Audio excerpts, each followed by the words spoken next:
Bienvenidos nuevamente a este tiempo de estudio bíblico. Poco a poco hemos ido avanzando en el Evangelio de Marcos y llegamos hoy sin duda al pasaje más importante o uno de los más importantes de todo el Evangelio. Tiene que ver con la crucifixión y muerte de nuestro Señor Jesucristo. El pasaje en cuestión está en Marcos, en el capítulo 15, los versículos 21 al 41. Y necesariamente tendremos que dividirlo en dos partes porque es un pasaje extenso y además profundo en el que tenemos que ir con calma deteniéndonos en cada uno de los detalles que encontramos aquí porque tienen mucha importancia. Entonces, si les parece, vamos a comenzar como hacemos habitualmente leyendo el texto bíblico que, como digo, es Marcos capítulo 15 versículo 41. Dice de esta manera: Y obligaron a uno que pasaba, Simón de Cirene, padre de Alejandro y de Rufo, que venía del campo, a que le llevase la cruz. Y le llevaron a un lugar llamado Gólgota, que traducido es lugar de la calavera. Y le dieron a beber vino mezclado con mirra, mas él no lo tomó. Cuando le hubieron crucificado, repartieron entre sí sus vestidos, echando suertes sobre ellos, para ver qué se llevaría cada uno. Era la hora tercera cuando le crucificaron, y el título escrito de su causa era El Rey de los Judíos. Crucificaron también con él a dos ladrones, uno a su derecha y el otro a su izquierda.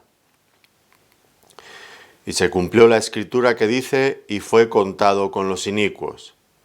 Y los que pasaban le injuriaban, meneando la cabeza y diciendo, «Va, tú que derribas el templo de Dios y en 3 días lo reedificas, sálvate a ti mismo y desciende de la cruz».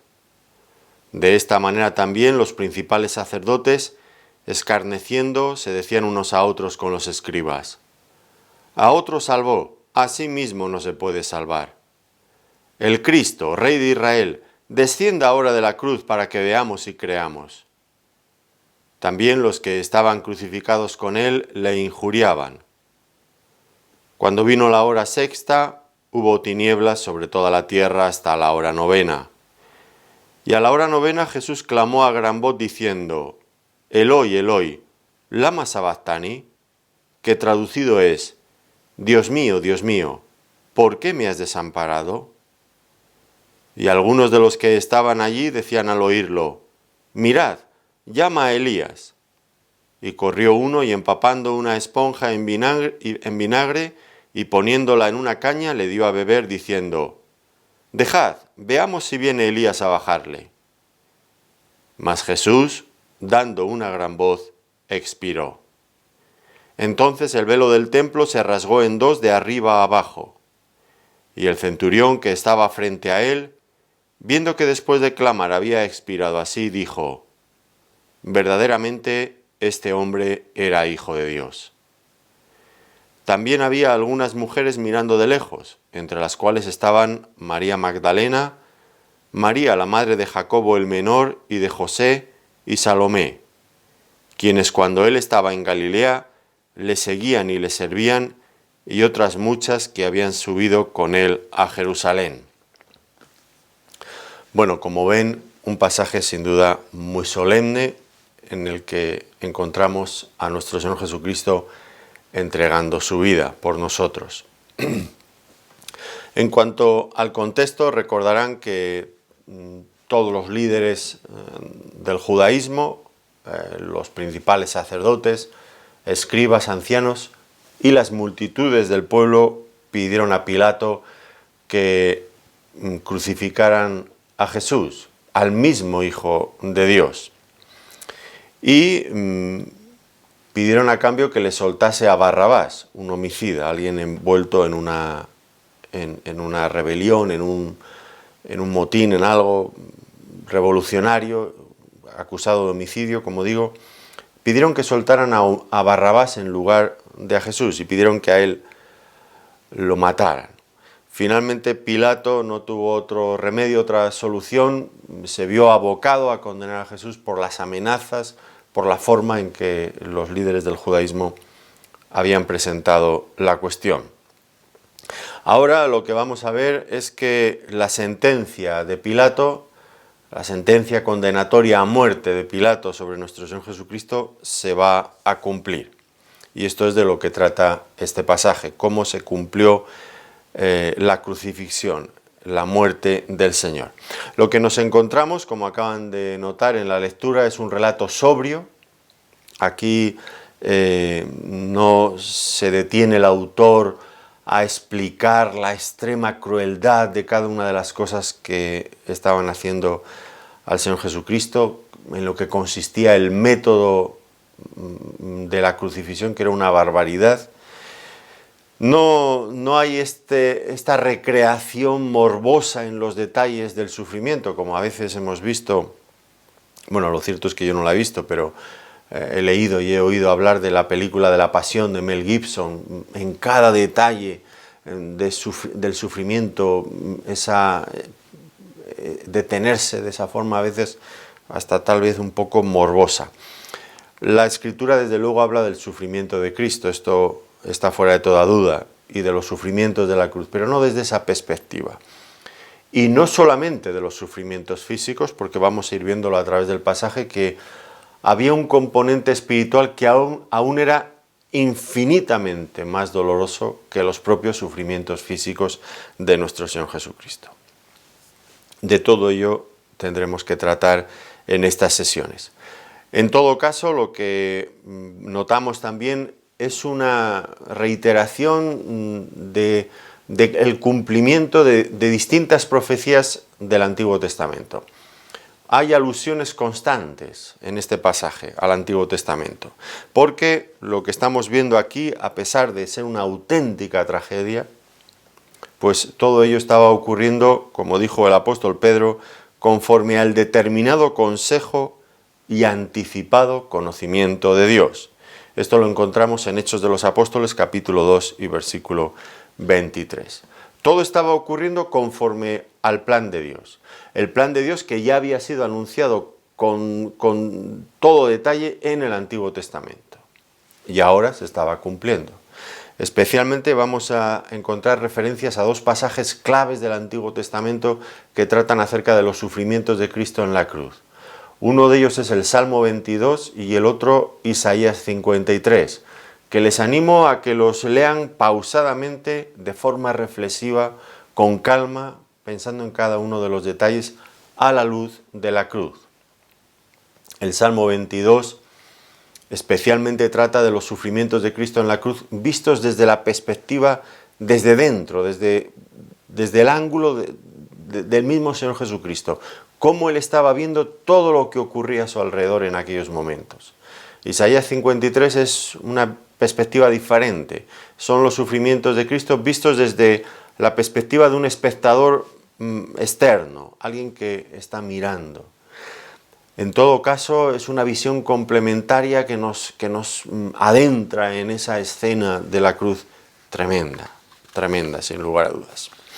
Bueno, vamos entonces ya al texto. Comienza diciendo que obligaron a uno que pasaba, Simón de Cirene, padre de Alejandro y de Rufo, que venía del campo, a que le llevase la cruz.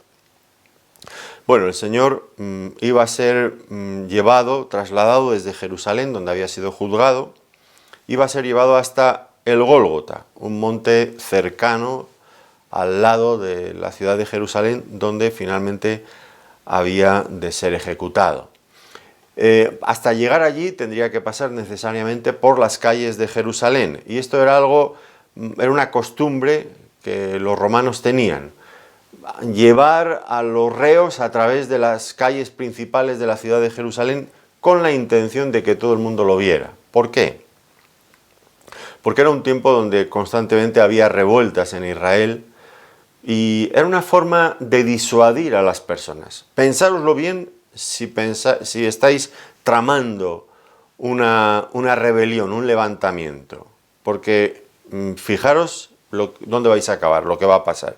Y hacían desfilar a los reos mientras los llevaban al Gólgota por la ciudad, cargando la cruz, que se dieran cuenta de cuál sería su fin si seguían un camino así.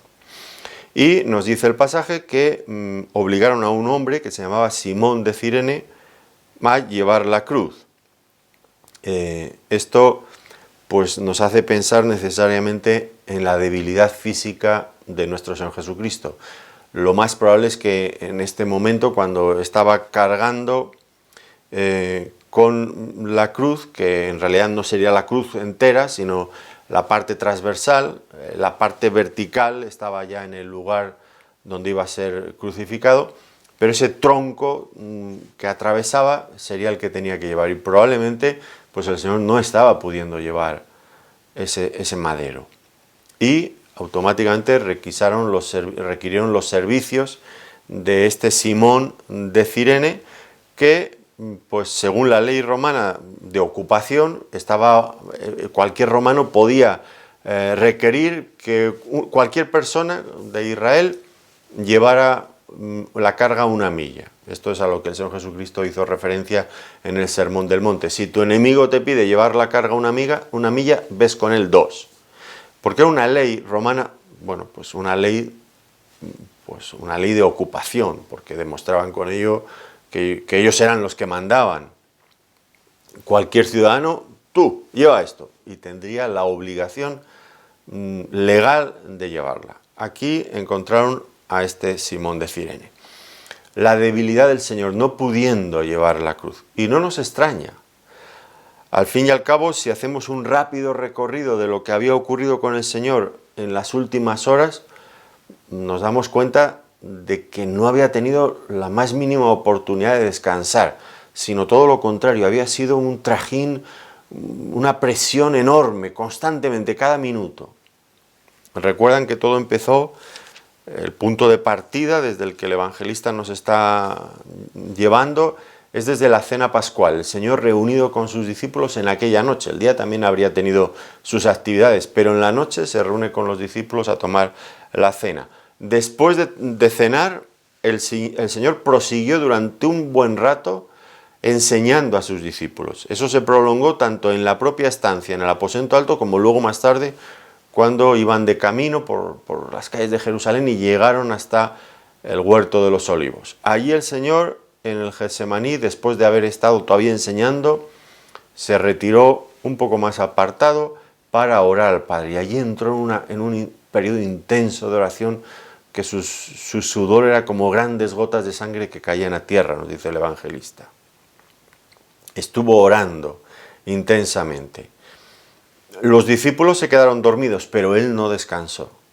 Hasta que llegó Judas con una tropa de gente para detenerle. De allí fue trasladado inmediatamente a la casa del sumo sacerdote, donde fue juzgado y sometido a distintos interrogatorios. Una vez que acabaron de juzgarle, los líderes del judaísmo lo entregaron a los alguaciles, que emplearon el resto de la noche en burlarse de él, en ridiculizarle como si fuera un profeta, todas aquellas cosas que leímos. Al llegar la mañana, muy de mañana, le llevaron a Pilato para que lo juzgara. Pilato lo interrogó, lo remitió a Herodes, que era de Galilea, rey de Galilea, y estaba allí en esos días. Herodes le interrogó y junto con sus soldados lo escarneció y lo ridiculizó. Herodes no lo sentenció y lo remitió nuevamente a Pilato. Pilato otra vez volvió a interrogarle y a juzgarle. Le azotó cruelmente. Después de azotarlo, lo volvió a presentar al pueblo y no cambiaban de opinión, y finalmente lo sentenció a muerte. Después de sentenciarlo, Pilato lo entregó a los soldados, que todavía estuvieron un rato burlándose de él, como haciendo esas escenas burlescas de entronización, riéndose de él, le vistieron la púrpura, la corona de espinas, todo aquello. Y finalmente, después de todo aquello, fue llevado para ser ejecutado a la cruz. Así que en este momento, después de tantas y tantas horas de sufrir, de estar siendo vejado, maltratado, azotado, insultado, ridiculizado, tantas y tantas cosas, hora tras hora, sin descanso alguno durante mucho tiempo, y malherido con aquellos azotes, que aquello era terrible, pues no tenía fuerzas para llevar la cruz. Y requirieron, ya digo, a Simón de Cirene. Cirene, como ya saben, está en el norte de África. Y este hombre, pues, que no tenemos referencias de él, lo único que se dice, y es curioso, que era padre de Alejandro y de Rufo.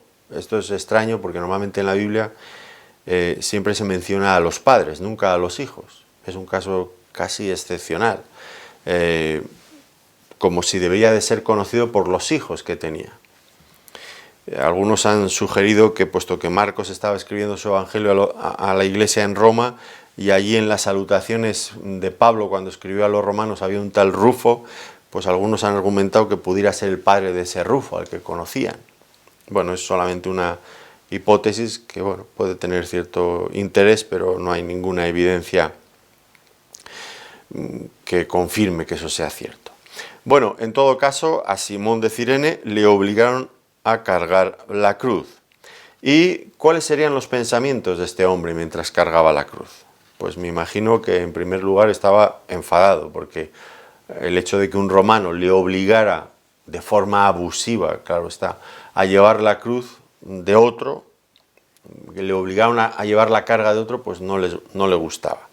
Pero, por otro lado, también llevar una cruz, con lo que implicaba la cruz. Esto tenemos que tenerlo muy claro en este pasaje. La cruz era un elemento de ejecución, era un elemento de muerte, era un elemento de maldición, el madero, la maldición. Estaba escrito en Deuteronomio. Maldito todo el que es colgado en un madero.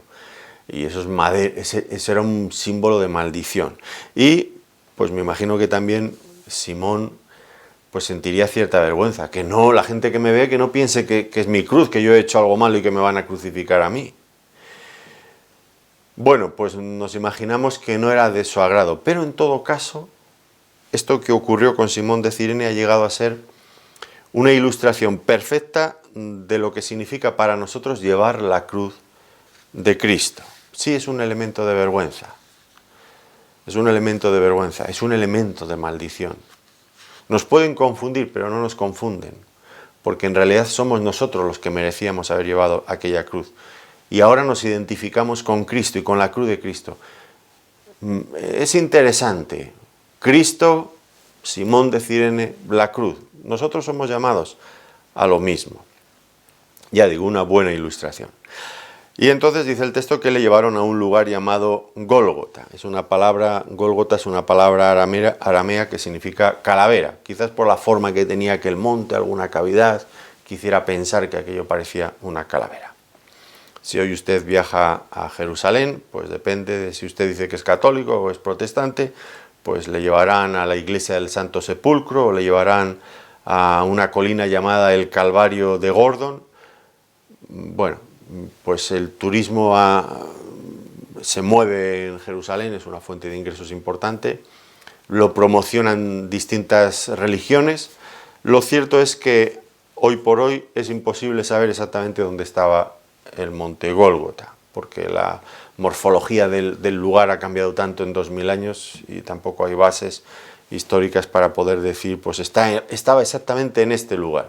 La ubicación concreta se desconoce.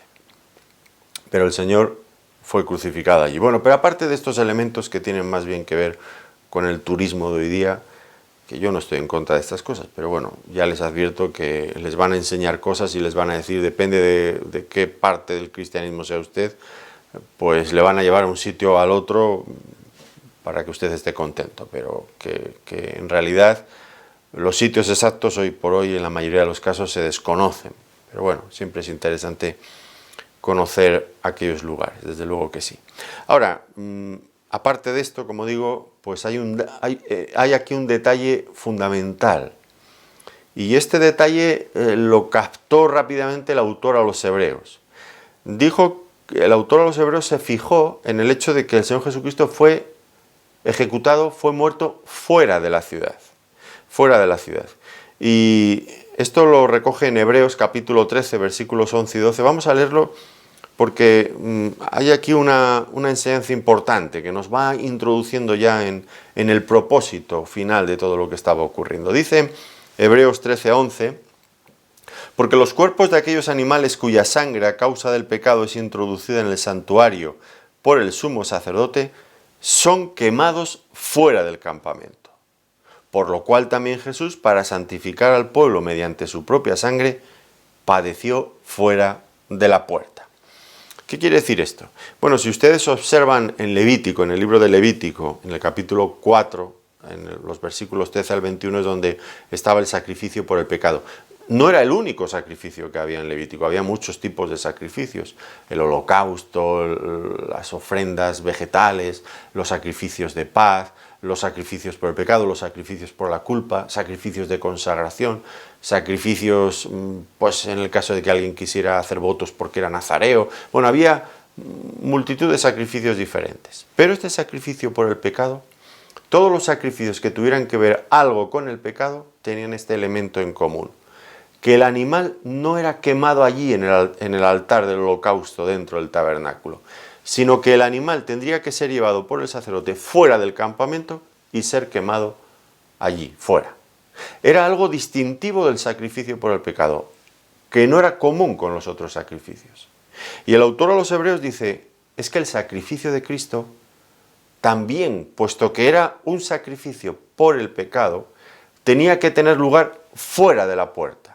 Fuera de la puerta. Y esto es lo que estaba ocurriendo aquí. Le llevaron fuera de la ciudad a un lugar llamado Gólgota, porque su sacrificio, y esto es importantísimo que lo remarquemos, su sacrificio era un sacrificio por el pecado, por nuestros pecados. Una vez que estaban allí ya, que habían llegado al lugar, dice el texto que le dieron a beber vino mezclado con mirra, mas él no lo tomó. ¿Cuál era el propósito de este vino mezclado con mirra? Pues servía como estupefaciente, como una especie de droga que dejaba adormilados los sentidos, con la finalidad de que aguantaran, menguaran en algo y pudieran aguantar mejor los dolores físicos. Ahora el Señor no quiso beberlo. ¿Por qué? Porque Él estaba dispuesto a apurar aquella copa que el Padre le había entregado y a apurarla conscientemente. De hecho, el Señor permaneció consciente hasta el último momento en que expiró dando una gran voz. Consciente de todo lo que estaba pasando. Sabía lo que estaba haciendo, en ningún momento perdió el sentido. Y después de esto dice que le crucificaron, cuando le hubieron crucificado. Como antes he mencionado, eran tiempos bastante difíciles en Israel, había constantes revueltas y eran montones las personas que eran crucificados constantemente. Así que, pues, estos soldados romanos, en principio 4 soldados dirigidos por un centurión, pues estaban habituados a hacer este tipo, vamos a decirlo así, de trabajos. Era su trabajo y lo hacían como una rutina, crucificar a una persona. ¿Cómo funcionaba esto? Bueno, pues lo sabemos por el texto bíblico, lo sabemos también por otros documentos de la época. Y la primera cosa que harían con un reo de muerte sería desnudarlo públicamente para humillarle. Si ustedes han visto cuadros de la crucifixión de nuestro Señor Jesucristo, por decoro el artista normalmente ha pintado un paño en las partes íntimas del Señor para evitar esa vergüenza, pero lo más probable es que el Señor Jesucristo estuviera, desde el primer momento lo desnudaran como una forma de avergonzarlo aún más. Luego ese palo transversal, ese tronco transversal sería montado sobre el otro tronco vertical, serían colocados, tumbados en el suelo, y el reo era colocado de espaldas encima de esa cruz que se formaba. Entonces a veces los ataban, otras veces les clavaban las manos y los pies. Sabemos por el texto bíblico que al Señor Jesucristo fueron clavadas sus manos y sus pies. Acto seguido levantarían esa cruz y la harían caer sobre un agujero, un hueco ya preparado para ese tronco vertical que allí tenían ya listo. Y ustedes se imaginan alguien que está crucificado, que tiene sus manos clavadas con unos clavos, sus pies también, en ese momento en que la cruz pasara a estar en posición vertical, ¡bum!, y cayera de golpe para ser hincada en el suelo. ¿Cómo se desgarrarían? ¿Cómo sufriría ¿Cómo sería de doloroso todo eso? Hay que decir que la cruz, en la parte de abajo, a los pies, tenía un taco de madera que era donde se podían apoyar un poco para amortiguar, para parar un poco ese golpe seco y fuerte que los desgarraría. Y, de hecho, pues les servía también para apoyarse y no estar colgados. Y mientras tuvieran fuerzas para estar apoyados con las piernas inclinadas en una posición totalmente incómoda, pues mientras tuvieran fuerzas para estar apoyados sobre aquel pequeño taco de madera, pues podrían mantenerse con vida, hasta que finalmente perdieran las fuerzas y se descolgaran. Entonces, al estar clavados en cruz, pues todo el peso recaería sobre el pecho, que sería oprimido fuertemente y morirían de asfixia. Esto era como funcionaba en la cruz. En todo caso, bueno, algunas veces en las representaciones gráficas, en pinturas que se ve de la cruz, pues la cruz aparece muy alta, pero prácticamente estaría elevada del suelo como medio metro, más o menos. Lo que permitía la comunicación con las personas que pasaban, el hecho de que le pudieran acercar para darle luego esa esponja con vinagre, bueno, pues no estaba excesivamente alta, estaba más o menos a esa altura que les digo, medio metro.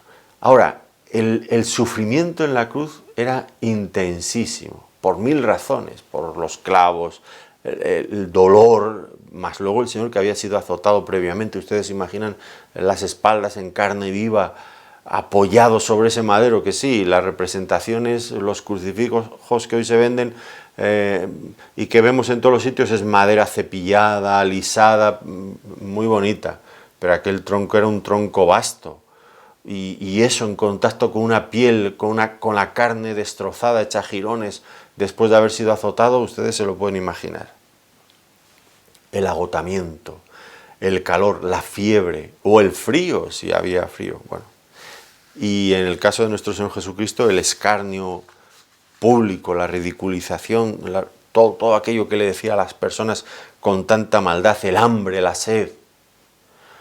La cruz era el tormento, seguramente la forma de ejecución de la pena de muerte más cruel que nunca ha existido. ¿Por qué? El reo podía estar hasta 2 o 3 días, algunos aguantaban con vida todavía, porque la persona quiere vivir y se resiste a morir, y en tanto en que la persona hace esfuerzos por seguir viva, en ese mismo proporción se prolonga su propio sufrimiento. Es una cosa tremenda, tremenda. Estaba ideada para hacer lo más penosa posible la muerte. El dolor duraría todo aquello que el reo pudiera soportar. Y el Señor fue crucificado allí. ¿Qué estaba ocurriendo mientras tanto?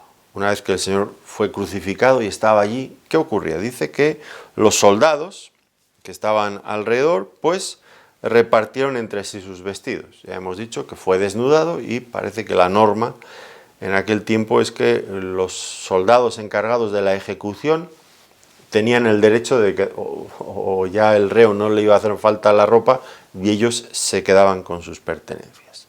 Nos resulta extraño, ¿no es cierto?, que mientras el Señor estaba muriendo en la cruz, ellos allí sentados, no sabemos si con unos dados, echando suertes, a ver qué se iba a llevar cada uno de las pocas pertenencias que tenía el Señor.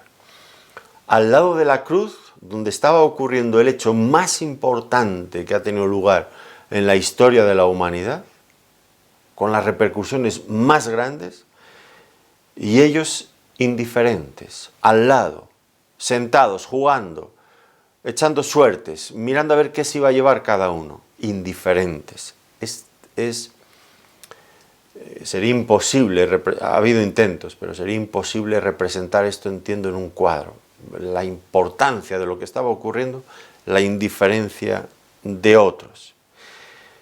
Y sigue siendo así en nuestros días. Tantas personas pasan al lado de la cruz, escuchan de la cruz y les resulta indiferente. Lo único en lo que tienen interés es en las cosas materiales, como aquellos soldados. Lo único que les interesa son esas pocas pertenencias que el Señor tenía. porque él no era rico. Todo lo que tenía era lo que esos soldados se llevaron. Una poca ropa usada. Qué pena, que eso fue todo lo que sacaron de Cristo. Cuando podían haber llegado a tener la vida eterna. Quizás alguno de ellos se convirtió. Hemos leído, no lo veremos hoy, pero hemos leído del centurión que hizo al final una exclamación que no sabemos exactamente qué era lo que quería decir en su mentalidad, en sus conceptos, pero él la aceptó. Él dijo, verdaderamente este era hijo de Dios. Pudo haber algún cambio, pero por el momento en lo único que estaban pensando era en las cosas materiales, cuando tenían allí mismo la fuente de la vida eterna. En todo caso se cumplió otra profecía de la Escritura, Salmo 22, versículo 18. Repartieron entre sí mis vestidos y sobre mi ropa echaron suertes. Con rigurosa exactitud, todo lo que estaba escrito de nuestro Señor se cumplía. Otro detalle de los muchos que Marcos nos va dando en rápidas pinceladas, dice el título escrito de su causa era el Rey de los Judíos. Y nos dice Juan, capítulo 19, en el versículo 20, que Pilato mandó escribir ese título que colocó encima de la cruz en 3 idiomas, hebreo, griego y latín, para que todas las personas que pasaran por allí pudieran leerlo. ¿Por qué lo hizo Pilato? Bueno, en realidad era la costumbre que la causa por la que era ajusticiado un reo debería de ser colocado encima en la cruz. Y al fin y al cabo los judíos le habían acusado de que Jesús era el rey de los judíos, se hacía el rey de los judíos. Y Pilato se vio obligado a crucificarle porque no podía aceptar pretensiones de ese tipo ni justificarlas delante si se enterara su señor en Roma, el César. Pero Pilato estaba muy a disgusto con este asunto, como ya hemos estado comentando y viendo en el pasaje anterior. A Pilato le forzaron, él sabía que era inocente, pero le amenazaron, le obligaron a firmar la sentencia de muerte. Lo hizo voluntariamente también, ¿no? Pero coaccionado. Había sentido que los judíos le habían ganado, le habían ganado una batalla. Era una victoria, un tanto que se habían apuntado los judíos. Le habían obligado a hacer algo contra su voluntad. Y ahora Pilato, de algún modo, se está vengando. Jesús Nazareno, el rey de los judíos. Lo que les estaba diciendo a los judíos es que habían asesinado a su propio rey. Y, de alguna forma, no voy a decir profética, pero muy realista, ellos mismos habían renunciado a sus esperanzas mesiánicas. Era un suicidio nacional. Habían perdido toda su esperanza en el Mesías. Lo acababan de crucificar. Por supuesto, los judíos entendieron rápidamente las intenciones de Pilato y qué era lo que tramaba. Y fueron a pedir que quitara ese título de allí. Y Pilato dijo, pues no me da la gana. Bueno, no lo dijo así. Dijo, lo que he escrito, escrito está. Y no me muevo de aquí. Se negó a hacerles caso. Lo pueden leer en Juan 19, versículos 21 y 22. Jesús Nazareno, el rey de los judíos. El rey de los judíos. Y el trono donde colocaron al rey de los judíos fue una cruz. Una cruz. Una cruz. Tremendo. Tremendo. Y sin embargo es allí desde donde ahora atrae a toda la humanidad. Dijo él en Juan capítulo 12, versículo 32, y yo, si fuere levantado, a todos atraeré a mí mismo. Es en la cruz donde hemos sido atraídos. Es paradójico, ¿no es cierto? Es en la cruz a donde hemos sido atraídos. Es en la cruz donde nos encontramos con Dios. Es en la cruz donde hemos encontrado el perdón de nuestros pecados, la reconciliación con Dios. No hay ningún otro lugar donde podamos encontrarnos con Dios. Es el encuentro, el punto de encuentro entre el Dios santo y el hombre pecador. Extraño, pero es así. Y tiene que ser en la cruz porque es allí donde son perdonados nuestros pecados. Es allí donde hemos encontrado de una forma clara, inequívoca, incontestable el amor de Dios. Nadie puede decir que Dios no ama al hombre, que Dios no se interesa por el hombre. La cruz es la evidencia definitiva. Y es en la cruz donde hemos encontrado a Dios, donde nos hemos encontrado a Dios. El rey de los judíos, el trono que le dieron fue una cruz. El texto añade que crucificaron también con él a 2 ladrones. Y esta palabra, ladrones, Juan la utiliza para referirse también a Barrabás. Barrabás era ladrón y ya sabemos que era un homicida. Era probablemente aquellos dos ladrones que estaban junto con Jesús, crucificados a su lado, pues eran parte también de ese movimiento de combatientes de la resistencia contra el poder romano. Y el Señor fue colocado en medio de aquellos dos, como si fuera lo consideraron como un delincuente de la misma clase. Triste, triste. Pero esta asociación del Señor con personas de este tipo no era nueva para el Señor. Había caracterizado todo su ministerio desde el principio hasta el fin. De hecho, había sido los judíos enemigos intentaban ridiculizarle precisamente por ese hecho, porque congeniaba, porque hablaba mucho, porque se acercaba demasiado a personas de este tipo. Amigo de publicanos y de pecadores le llamaban, de una forma despectiva, peyorativa, insultante. Amigo de pecadores y publicanos. Este siempre va con la peor gente, la gente de la peor calaña. Ellos lo hacían de una forma ofensiva, pero para el Señor Jesucristo pues no era así, era algo. Él lo justificó, dice, los sanos no tienen necesidad de médico, no he venido a llamar a justos al arrepentimiento, sino a pecadores. ¿Cómo puede un médico sanar al enfermo sin acercarse a él? Esta era su lógica, incuestionable por otro lado. Amigo de publicanos y de pecadores. Y ahora el Señor crucificado junto a 2 personas pecadoras, evidentemente pecadoras. Y una vez más se vuelve a cumplir la Escritura, en esta ocasión Isaías 53, versículo 12. Por tanto, yo le daré parte con los grandes y con los fuertes repartirá despojos, por cuanto derramó su vida hasta la muerte y, fíjense, fue contado con los pecadores, habiendo él llevado el pecado de muchos y orado por los transgresores. Contado con los pecadores. Aquellos 2 ladrones crucificados junto a él. Uno de ellos finalmente se arrepintió y confesó al Señor como rey.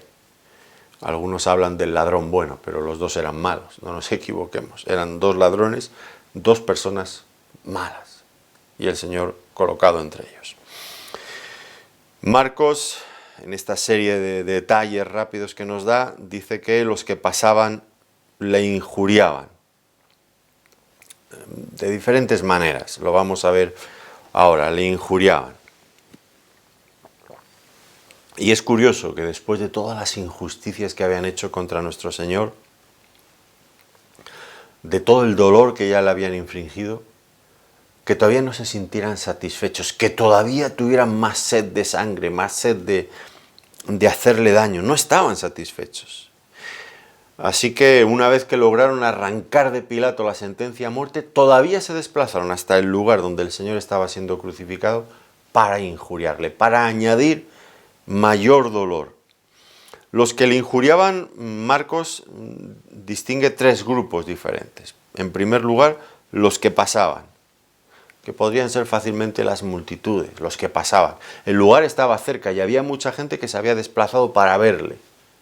Esta actitud morbosa, enfermiza de la gente, verle sufrir. Los que pasaban, no pasaban callados, pasaban injuriándole. Otro grupo eran los principales sacerdotes y también los que estaban crucificados con él, aunque como ya he explicado, uno de ellos finalmente se retractó y cambió su actitud. Y esto vuelve a cumplir otra profecía, en este caso nuevamente del Salmo 22, versículos 7 y 8. Todos los que me ven me escarnecen, estiran la boca, menean la cabeza diciendo, se encomendó a Jehová, líbrele él, sálvele, puesto que en él se complacía. ¿Cómo no se darían cuenta los líderes, aquellas personas que conocían la palabra de Dios del Antiguo Testamento, cómo no se daban cuenta que estaban cumpliendo exactamente todo lo anunciado por la palabra de Dios?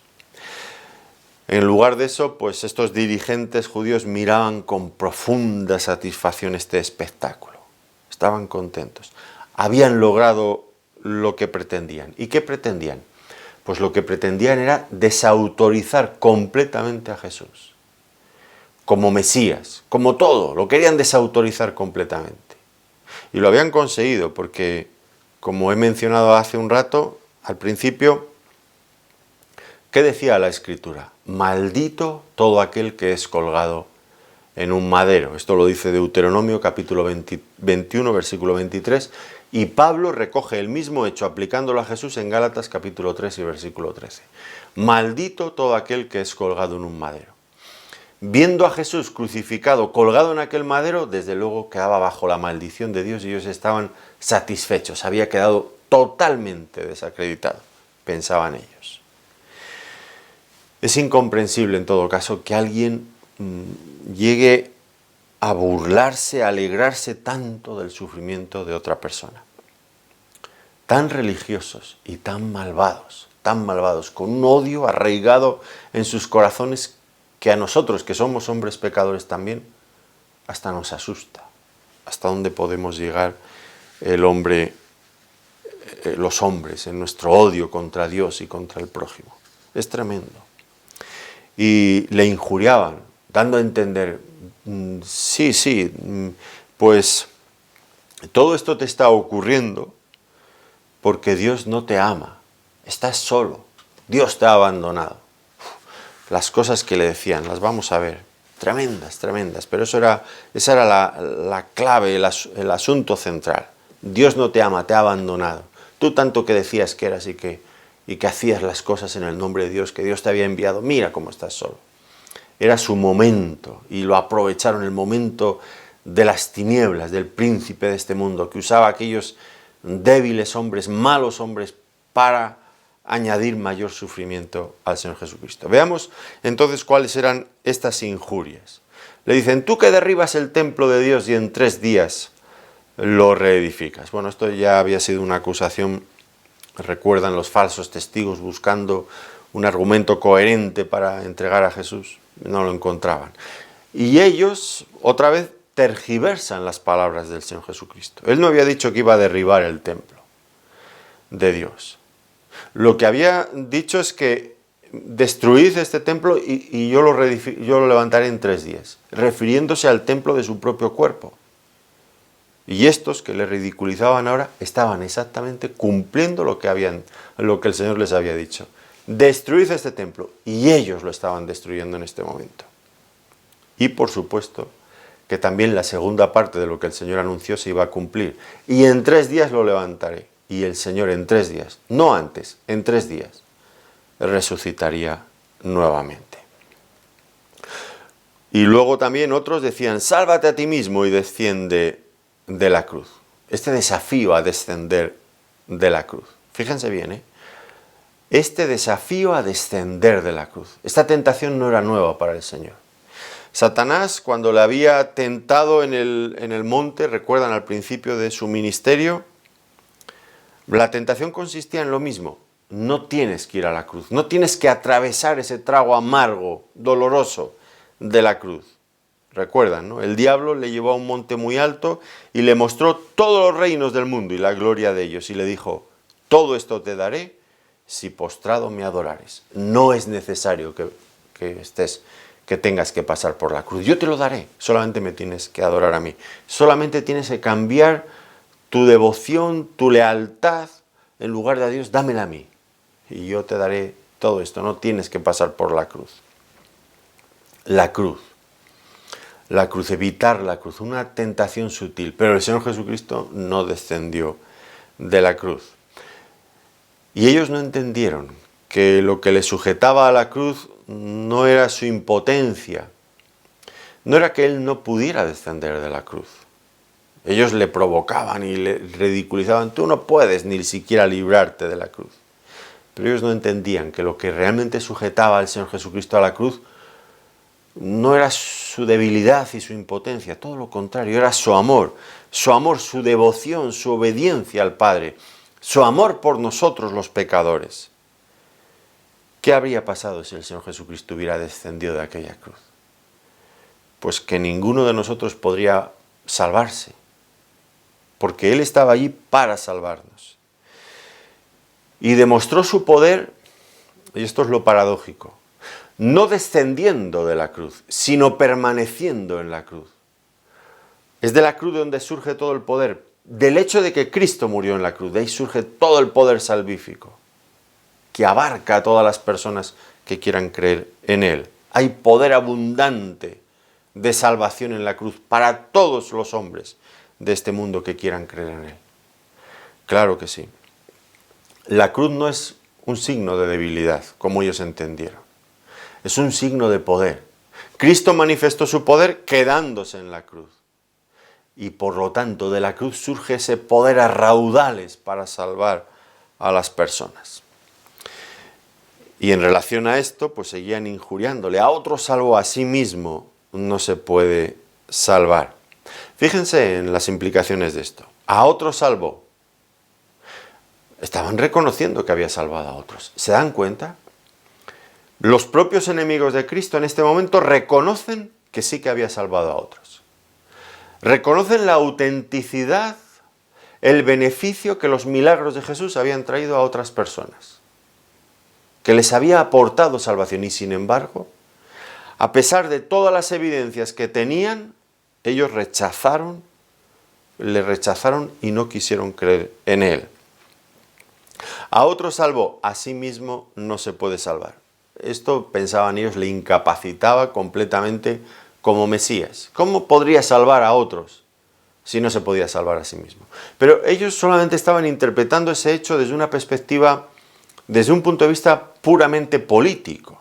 Pero es que el Señor Jesucristo nunca había dicho, ni era su propósito, ni había venido a traer salvación política, por lo menos en esta primera venida, salvación política de sus enemigos los romanos. No. Él siempre hablaba de salvación en términos espirituales, salvación del pecado, salvación para vida eterna. Y en este sentido sí que tenía lógica que quedara en una cruz. Porque Él, como dijo Juan el Bautista al presentar al Señor Jesucristo, he aquí, y lo señaló, este es el Cordero de Dios que quita el pecado del mundo. Era el Cordero que habría de morir dando su vida para quitar el pecado del mundo. Y si era un Cordero que moría en sustitución por otros, necesariamente tenía que morir, si había de ser el Cordero de Dios que quita el pecado del mundo. Sí que tenía su lógica que Él salvara a los pecadores permaneciendo en la cruz. Sí que podría salvarles muriendo. De hecho, ellos, sin darse cuenta, dijeron una gran verdad. Así, a otro salvo, a sí mismo no se puede salvar. La verdad que dijeron es que no podría salvar a otros si se salvaba a sí mismo. Para salvarnos a nosotros, Él tendría que morir. No había otra alternativa. Y dijeron una gran verdad. Hoy nosotros creemos en Cristo. Hoy nosotros disfrutamos de la salvación. ¿Por qué? Porque Él no se salvó a sí mismo. Permaneció en la cruz. Estaban equivocados. Sí que podría salvar a otros si permanecía en la cruz. De hecho, era la única forma en la que podría salvarnos. Ellos dicen, el Cristo, el Rey de Israel, descienda ahora de la cruz para que veamos y creamos. Cuánto cinismo, cuánta hipocresía. Una vez más fingiendo, si hiciera algo extraordinario, si nos mostrara alguna señal, nosotros aquí estamos, dispuestos para creer en Él. Mentira, mentira. No creerían en Él de ninguna de las maneras. Y nosotros hoy creemos en Él precisamente porque no descendió de la cruz. Hemos sido atraídos, como decíamos antes, a Dios por la cruz. Esto es lo que ha ganado nuestros corazones. Todos le injuriaban. Una lluvia de insultos, de barbaridades estaba recayendo sobre el Señor Jesucristo. También dice, los que estaban crucificados con él le injuriaban. Sus propios compañeros de suplicio, pues se burlaban de él. El Señor Jesucristo se encontraba absolutamente solo frente al dolor. Y estos ladrones nos llaman la atención, ¿verdad? Estando en las puertas de la misma muerte. Y no tenían ningún temor de Dios. Sus conciencias no les parecían no traerles ningún tipo de remordimiento. No había ninguna confesión de su culpabilidad, nada, ningún signo de arrepentimiento. ¿Qué podría hacer el Señor por ellos? Pues nada. Finalmente uno de ellos, ya he dicho antes, cambió. Pero el otro perseveró en su rechazo hasta el final. Pero el que cambió, que llegó luego a reprender al otro compañero, al otro ladrón, ni aún temes tú a Dios estando en la misma condenación. Y le dijo al Señor Jesucristo, acuérdate de mí cuando vengas en tu reino. Y el Señor entonces le dijo, de cierto te digo que hoy estarás conmigo en el paraíso. Qué palabras más consoladoras, ¿no es cierto? Algunas veces las personas preguntan, bueno, ¿y de dónde vamos cuando nos morimos? Pues aquí lo tenemos. Partir de este mundo, si somos creyentes, es para estar con Cristo, disfrutando ya plenamente de la salvación, aunque no de una salvación todavía completa. ¿Por qué digo esto? Porque nuestra salvación completa incluye espíritu, cuerpo y alma, y la resurrección todavía no ha llegado. La resurrección aportará un cuerpo glorificado como el de Cristo después de haber resucitado, un cuerpo nuevo, apropiado para disfrutar de esa salvación que Dios nos ha dado. Pero eso no quita que inmediatamente de morir vamos con Cristo, estamos con Cristo. Pablo lo decía también, estoy en estrecho pensando en qué escoger, entre quedar con vosotros, que es necesario en cuanto a la obra de Dios, o partir y estar con Cristo. En 1 Corintios vuelve a incidir en lo mismo, partir de este mundo y estar con Cristo. Sí, todavía esperaremos la resurrección de nuestros cuerpos, pero ya estaremos disfrutando plenamente de la salvación con Él. Y esto es lo que le dijo al ladrón, hoy estarás conmigo en el paraíso. A la hora sexta hubo tinieblas sobre toda la tierra. Ya habían pasado 3 horas en la cruz el Señor. Y aún tendría que pasar otras 3 horas más, hasta que el Señor expirara. Pero a la hora sexta, que sería el equivalente como a las 12 del mediodía, el momento en que el sol está en su cenit, en que calienta con más intensidad, nos dice el texto que hubo tinieblas sobre toda la tierra, un fenómeno sobrenatural. Una intervención directa de Dios con la que quería atraer y llamar la atención de las personas de la muchedumbre allí reunida. Hace un momento las personas le pedían al Señor una señal, baja de la cruz, desciende y creeremos en ti. Ahora tenían una señal dada por Dios mismo, algo totalmente sobrenatural. ¿Creyeron? Por supuesto que no. No les hizo cambiar en su incredulidad. Ahora, ¿qué significaban estas tinieblas? Estas espesas tinieblas. Toda esta oscuridad que envolvía al Señor Jesucristo en la cruz. Bueno, en las Escrituras las tinieblas son un símbolo de la separación de Dios. Primera Juan 1:5 habla de estar en las tinieblas, estar separados de Dios.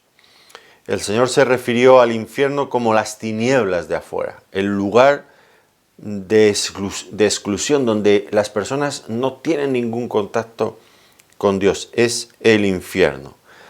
La absoluta ausencia de Dios. Dios es luz. Las tinieblas es todo lo opuesto. Y ahora el Señor Jesucristo, envuelto en esas tinieblas espirituales en aquellas horas en la cruz. Hasta este momento el Señor, es verdad, había estado solo en el sentido de que los hombres le habían abandonado y sufría en soledad, injuriado por unos y por otros. Pero en todo caso, hasta este momento el Señor siempre había podido decir, mas no estoy solo, porque el Padre está conmigo, tal como había dicho en Juan capítulo 16 y versículo 32. Pero ahora la cosa va a cambiar. Al entrar dentro de estas espesas tinieblas, allí en el Gólgota, el Hijo quedó completamente abandonado, solo, incluso del Padre. Y le oiremos exclamar en un momento: Dios mío, ¿por qué me has desamparado? Todo esto indica la solemnidad del momento. El Padre cubriendo aquel espectáculo, como dice Lucas, aquel espectáculo, cubriéndolo con tinieblas. ¿Por qué? Era un momento tremendamente solemne, sin lugar a dudas.